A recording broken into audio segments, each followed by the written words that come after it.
Sabado, inihayag ni Rosana Roses ang kanyang ginawang pakikipagkasundo sa kanyang mga nakaaway. After 7 years, muli silang nagkita at nagkausap ni Christopher Min. Ngayon, pagkausap namin, una niyang kinamusta yung mga bata. Tapos si Tito. 7 taong walang ibikan. Ano ba ang meron kung bakit ganito kalaki ang naging lamat sa kanilang pagkakaibigan? Bakit ito tumagal? Star Files number 4 sa SIS. Bakit nga ba tumagal ng 7 taon ang di nila pagkikibo ang dalawa ni Osang? Please welcome Christopher Min. Magandang umaga sa inyo magkapatid na maganda. Uy, first time ni Tita Christy sa SIS. First time. Napapanood ko lagi si OG dito. Ay, oo, Ay, madala siya dito at palagi kanya talaga mine-mention. Napapanood ko lahat. Actually, halos lahat ng episodes niyo natutukan ko. Ay, salamat. Talaga? Lalo na yung kumanta ka na ba? Ginaya mo na ba talaga sina Gabriela at April Boy? Nilakasan mo na ba loob mo? Nanonood talaga? Although ang payo sa'yo ni Jenny, huwag na. Malakas pa rin talaga loob ko. Lakasan lang naman Ay, loob ng talaga, buhay, diba? pakapala lang po talaga ng mukha. totoo Let's yan. try and try. Ako, tingnan mo. Oo, ako din. Kaya nga nandito pa rin tayo, di ba? Ako din, mas makapal sa inyong dalawa. So, Tita Christy, bakit nga ba tumagal ng 7 years ang inyong, silent fight or di pagkaunawaan Doon sa ni 7 Osang? taon na binabanggit natin mula 1995 hanggang 2002, 5 taon doon yung may enkwentro. 2 taon yung may Enkwentro, ceasefire. ibig sabihin Oo, nun, may palitan. confrontation. Magkaiba lang ng Saka. venue. Ako sa print, dahil sa mga columns ko, si Rosana naman sa ere. Sa ere. Oo. Kasi hindi ko naman dinaan yung galit ko dun sa mga programa ko dati sa kabilang estasyon. Ngayon ba, friends na kayo? Oo. Maayos na. So, paano pa nangyari itong re-reconcile Hindi ko ninyo? rin inaasahan kung paanong nangyari na tumawag siya sa akin through Jobert Sucaldito. Si Jobert. Kinuha niya yung number ko kay Jobert. Isa ring nakabati niya. Dahil, hindi ba pinitik nga niya isang taong malapit sa amin, si Boy Abunda. Alam mo naman sa buhay na to, meron tayong mga tinatawag na sacred cows, di ba? Huwag mong pipitikin ito dahil, kumbaga masasaktan ako. Medyo napitik. Parang ganon. Di ba si Boy, si Jude Estrada, yun yung mga sensitibong bahagi ng buhay ko. So kumbaga pagka pinitik mo, aalma ako. Tapos yung 2 years, nagkaroon ng ceasefire, tigil putukan talaga yon. Hindi niya ako binira sa ere, hindi ko na rin siya pinakialaman sa print. Yun nga, hanggang sa dumating yung kay Boy, pumiyok ulit ako. Siguro na pagtanto niya na, ang liit na ng mundo ko, ang dami ko nang nakakalaban, mas maganda siguro ang mundo kapag medyo tahimik. Parang ganon. Tinawagan niya ako. Tapos, Ako naman matagal nang naghihintay Matagal ko nang sinabi na may tuldok bukas ngayon ka talaga. Oo. At saka hindi ako natutulog na may sama ng loob sa tao. Talaga? Alam mo, maskara ni Osang yan maskara ni Rosana yan. Yung kunwari matapang siya, kunwari ang tatag-tatag niya. Pero tatandaan ninyong magkapatid. At alam mo to, Janice, ang mga taong mahina ang kalooban at madaling magpatawad, yun yung naglalagay ng shield di ba?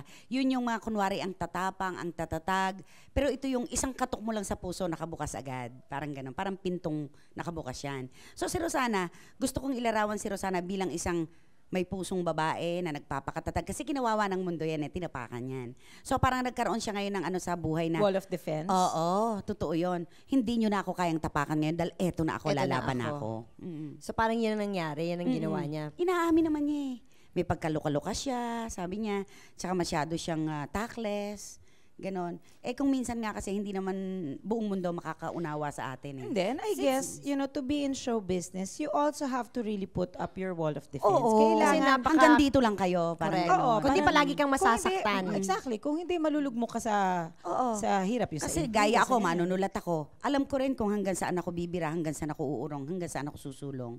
Alam ko yon kasi personalidad tayo na nabibira din. Tita Christy, di ba, syempre, Star Files ngayon sa SIS So, marami kami tinatakal na mga pangyayari at happening sa showbiz.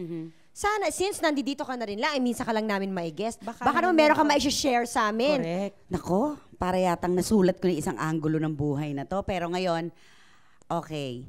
Di ba merong napapabalitang mag-aasawa ng sexy star? Nalink ang kanyang pangalan sa isang politiko mula sa Timog. Nung una, na-link muna sa dalawang actress, yung pangalan ng politiko na yon. Okay. Hindi ko alam kung sinadya niyang magpa-link para tumunog ang kanyang pangalan. Dahil sa mundo ng politika, kailangan din nila ng Close to showbiz ba pampaingay. ito? Correct. Oo naman, magkadikit yan eh. Sasabihin nga nila, marumi ang mundo ng showbiz, mas malinis yung sa atin. Hindi tayo nakikipagparumihan. Pero mas matindi sa kanila, may patayan dito, intrigan lang may eh, patay. diba? Tsaka Ngayon- maraming money involved. Malakihan pa, di ba? Correct. Okay. Ngayon, itong politiko na ito, sadya man o hindi, inugnay niya yung kanyang pangalan sa dalawang artista. Parehong sexy stars din yon. Okay. Nauwi din siya ngayon sa isang sexy star na ayon sa balita ay pakakasalan na niya. Pero alam niyo ba ang dahilan kung bakit hiniwalayan pala niya yung isang sexy star na una? Ay, hindi. Kasi ano daw, humihingi agad ng tulong na pampinansyal. Parang may negosyo yatang itinatayo yung may una. negosyo siyang itinatayo. Oo, gusto niya kagad ng tulong na pampinansyal. Naisip ng lalaki, ay, pera-pera lang. Pera-pera lang Eh pala. siguro itong nasa Love. kasalukuyan, may Love. puso na, konting pera-pera lang.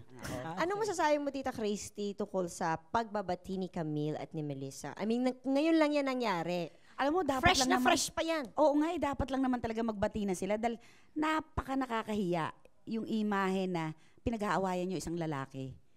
Milyon-milyon na lalaki sa mundo, ang daming isda sa dagat, mag-aaway kayo na dahil sa isang JC Castro. Di ba? Mag-aaway kayo na dahil sa isang lalaki na pwede ka namang maghanap ng sarili mong pag-ibig. Ikaw din naman pwede. Si Camille naman what did you did to my car pa? Di ba? English ng English. Am I right? Don't take me wrong. Ikapan niya, kakaloka, di ba? Masyadong lang pinalalawak yun. Kalahin mo na siya kakuha. What did you did to my car? Ko. Let's move on. Oo, di ba? Next Where did you issue. went? Ano yun? Hindi, dapat lang talagang mag-ano na sila. Yung kay Kuya Germs. Yung Ano naman yung kay Kuya Germs? Yung Kasi nangyari may sa Star Olympics. nagprotesta nga daw tungkol tungkol Alam dito ko kay yan, Miriam Santiago. May nagprotesta si Gusto ko Maymay lang linawin Davao. na si Miriam Santiago ay hindi po si Miriam Defensor na dating Santiago, senadora. Na dating senadora, hindi At po. kakandidatong Kasi Pangulo. palagay ko kung siya yun, walang pwedeng pumrotesta. Wala, Ay, naku, Diyos wala, ko. wala. Wala talaga. Wala. So anyway, Simula pa lang tayo, wakas Meron na nga siya. mga pumuprotesta tungkol dun kay Miriam Santiago. Siyempre, si Kuya Germs, at that time, being the president, alam mo lahat na lang ng para lang Pakikiusap. maitawid at matapos. Oo, ina-absorb niya. Oo. Kasi totoo naman kasi nanood kasi ako nung unang Sabado ng Star Olympics. Doon mismo. Oo, nagtatalo-talo talaga yung mga artista, hindi nila nakita sa practice itong mga tao na biglang kasali sa dumating. actual na paglalaro. So, ang sinasabi ng mga artista, sa susunod, dapat may bylaws tayo.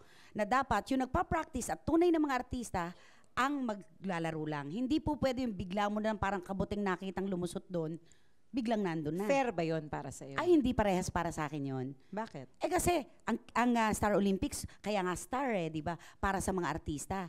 Tapos, papasukan mo ng merong planchadora, may labandera, marunong lang maglaro, dadalin mo na doon. Aba kunin na rin natin yung mga RP players kung import ang kailangan natin.